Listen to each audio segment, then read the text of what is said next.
Good afternoon, Abbotsford residents. I'm Mr. Pelican, and I'm running for your commander and your chief here in Abbotsford, British Columbia. The first thing we're going to do, make no mistake, nobody's going to ever stop this one, is remove the Abbotsford Police.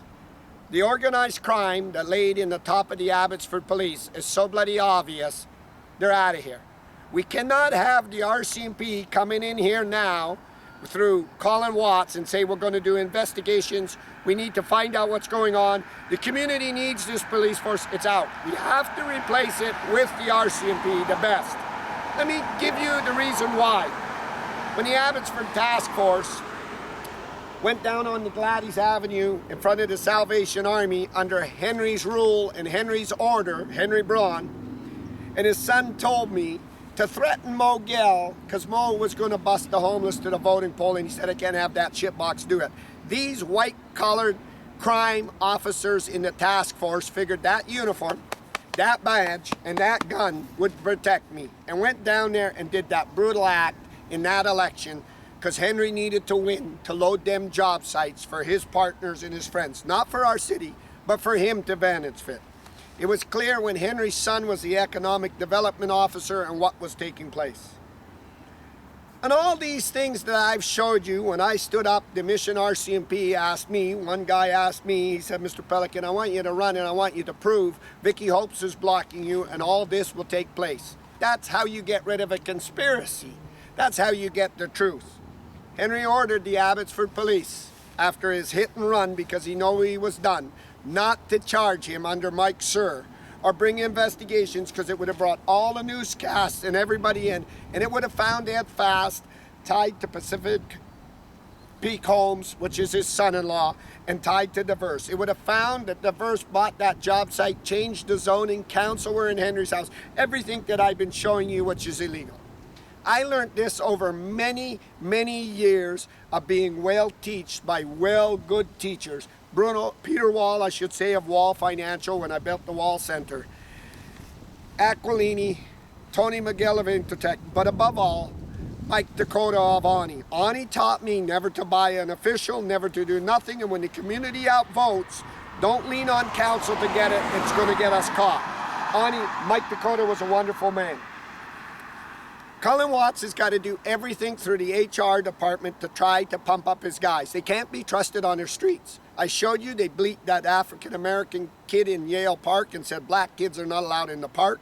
The racist act, Mogel, the racist act in our police force, when we know South Asians are a big group of Abbotsford and they shouldn't be pushed aside, and their houses and their developments shouldn't be pushed aside because Henry's got partners and friends. This was organized crime. Henry believed under that private police force, as long as we could control investigations down and everything, they're out. Colin Watts is a joke. He's a pathetic garbage joke when his guy smashed my camera, smashed my phone as a politician, then threatened to put me in jail, put the boots to me, and failed to apologize, replace the camera, replace the equipment, but above all, forget that equipment and camera, but to go to White Rock and make sure the accusation of his officers was a lie, because now you're framing residents to get your way, and them police forces and them men that die on this road are being targeted because they're framing, and people coming out of jail with their lives wrecked and going right up to them, executing them, and we got to make sure that never happens again. That is why there's transparency. That is why George Ferguson made it before the city council, which Henry was blocking, and Henry had that whole bubble locked in. That is why Mike Sir fled. Colin Watts ain't going to stop this. Colin Watts is going to try to put a police show on this coming weekend, a car show, with a guy that was appointed Henry's brother to the police foundation. You don't get appointed, Bruce Bamman said, it's a democratic process. That's how you build your name when you want to run as mayor and council. You start working on these boards and you work your way up. I bypassed them boards and came in with this big boot to give you a size 12 boot because I knew George Ferguson would be standing beside me, and I feel his spirit every day giving me a push.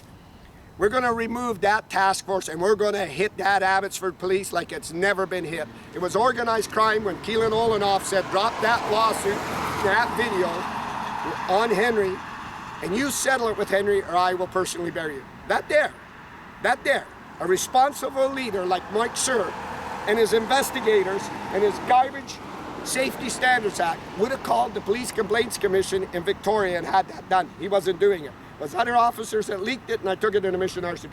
Today I'm on Gladys Avenue. I showed you that Ron Funk bought the old newspaper under Henry's command, and he was Henry's partner, and they changed the zoning from 200 to 400 because Henry had Dave Lowens in his pocket. Today you can look on Dave Lowens' Facebook, you can see him, he's pretending he's the mayor because Ross ain't doing it. The McKee Project, the McKee Project where we had all our faces and cameras. Peter Wall made it clear when I was working for him, when the mayors of Vancouver wanted to hang their signs in council on his job site, he said, you can't do it. Every developer will squeal that I ran that mayor and I'm getting my towers through. That's how I knew what Ron Funk was doing. The Funkstermeister's big. He's tied to a lot of political people. Organized crime in the Funkstermeister's easy. On Gladys Avenue, on your tax dollars, a responsible mayor, all these rocks were hauled in. What's sad here is all the Abbotsford police. You know why? So they could keep the homeless what come here to the Salvation out of here. Why were they doing this? If it was put in the newspaper that the city of Abbotsford is looking at moving the homeless by threatening them with the rocks or the cops, activists come out. Because that's literally the CP or the trains buffer zone, so you got no business on there. So what they did is they came up with this scam to haul these rocks in here to help the developer to get rid of the homeless. Now down at the Salvation Army, everybody knows this one. And this is where I'm going to get a little tougher here. I released yesterday, let me backtrack, on Nicole Reid's bad assets of, she's a sitting councillor and she's here on Community Future. She's made $130,000 in bad debt, didn't take collateral, but she sits on Abbotsford's board, an advisory board, and she took a position away from somebody that lives in this town, that could sit in this town and say, this is what we need for this town. And what she was doing is she was going back to Chilliwack and saying, listen, Henry's blocking Molson, so let's get Molson there and take the jobs. Let's do this. And then probably give decisions to Ron Funk and Diverse as long as she could get 100,000. She never was in the paper. She was never scandaled. Corky Neufeld looks like a bloody joke that he lost his school trustee job and didn't stand up. Well, I want to stand beside Ross for HR. Let's see how you stand about Ross like this. When Bruce Banman got caught, the city of Abbotsford threw chicken manure on Bruce Banman, and Bruce Banman took the responsibility of that chicken manure. He took it. He owned it, he responsible it, and he took it because he was commander-in-chief of our city. People got fired, he came out, he was disgusted with it, and Bruce was proud of, he knew he didn't do it, it was done behind his back. And this is the bureaucrats behind him, and there was repercussions like there was none other. Even George Murray told me that. You didn't want to do this one.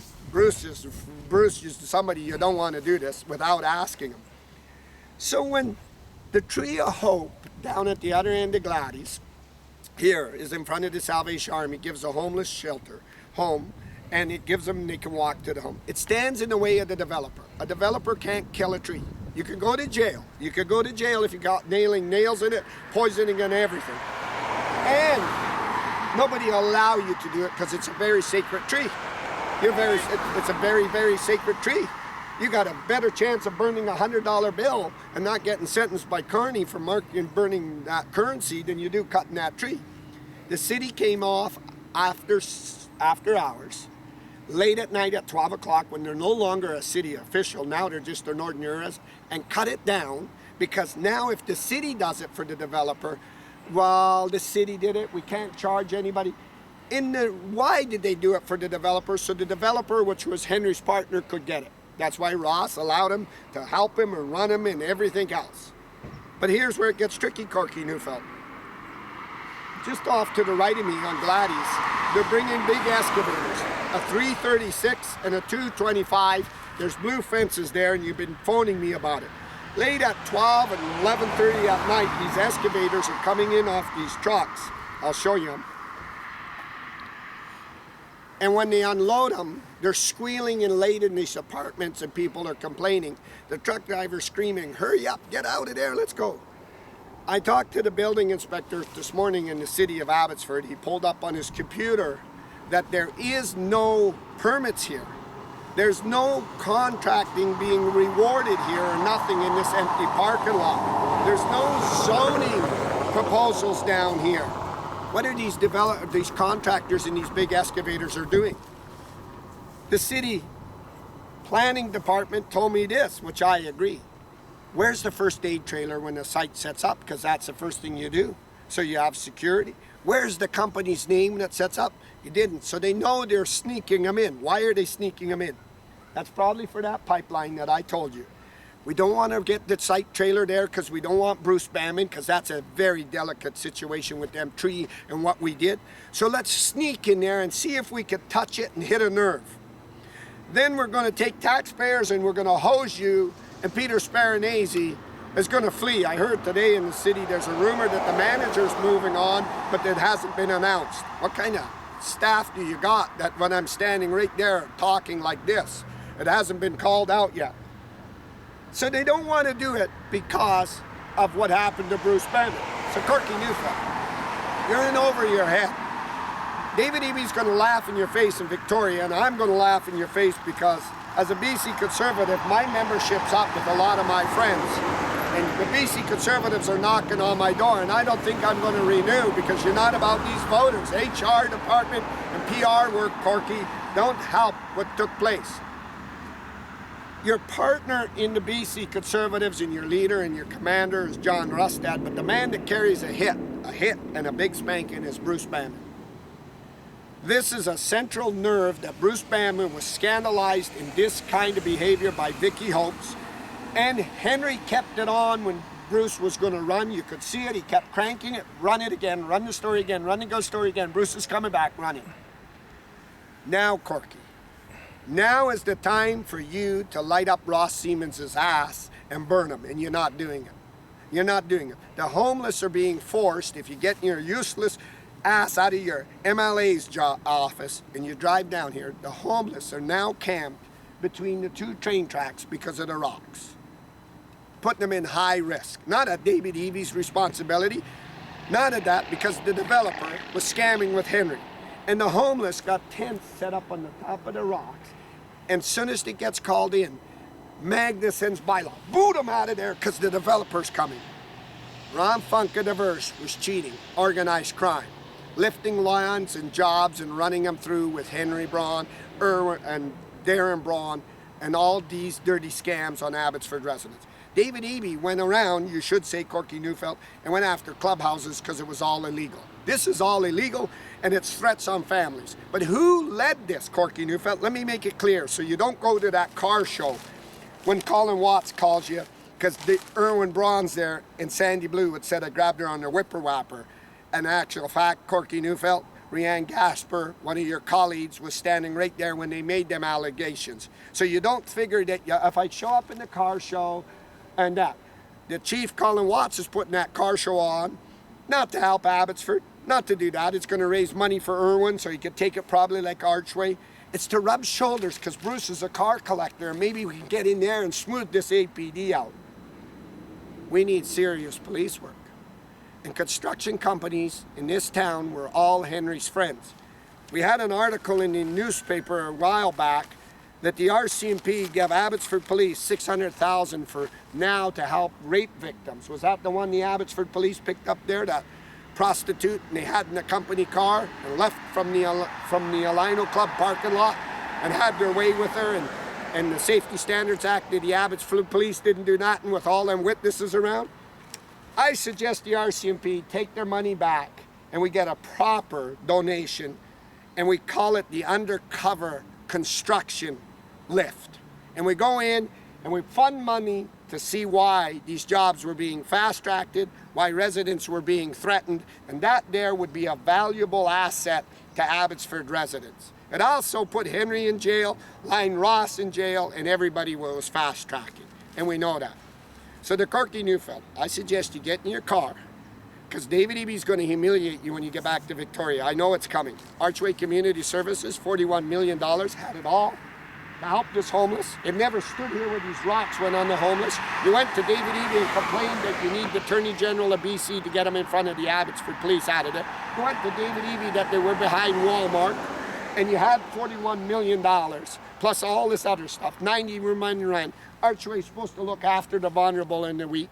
He gets now another, how many millions of dollars from Ken Pop-Up to teach English over there. This is a garbage shit show. It needs a leader, a commander, and a chief. It never happened under George Perry. It never happened under Bruce Bann. Never happened under the great George Ferguson. And it'll never happen under Mr. Pelican. It only happened under Henry because he didn't care about the city. He used the Abbotsford police like the SS, and he was running these job sites all to benefit. And he had his son, and he had his people, and he had the bureaucrats in the city doing it. Where's the city manager? Where's the city engineer? And today, no one knows why this fence was fenced and these excavators were sticking in. Don't you think it's called the boneyard for that illegal pipeline to get down here? And we don't want to do that in case Mr. Pelican brings the activists in. I'm not going to bring the activists. I'm going to bring something better than the activists. First, I'm going to let the politicians look at that illegal criminal act, knowing Ed's now tied into the verse through his son, Devon Roy, P. Combs. And I'm going to get the best, better than the activists, the RCMP, because that's how you stop this organized crime, that's how you stop these threats, and that's how it gets on the front of a great newspaper. I'm live, ladies and gentlemen, here on Gladys Avenue. I suggest that you get in your car, Corky Neufeld, and you take the drive down here. Abbotsford residents, Mission residents, and Chilliwack residents know that I'm a heavy hitter, and I'm about the families, the values, the taxpayers' money, and that is why they come to me and not to you. And now, you need to stand up and show that your partners in the Conservative Party, you got their back and you can defend this. If I was Bruce Banman's partner in the Conservative, I'd be lighting up Ross Siemens on that tree of hope and all these rocks on taxpayers, and I'd be standing in Victoria and saying to David Eby, when is the Attorney General going to open investigations into Ron Funk, or does David Eby own into Ron Funk as he tied like Ed Fast got caught tied in there? And that is what the MLA should be doing, and you're not doing it. I'm live, Gladys Avenue, Abbotsford, British Columbia.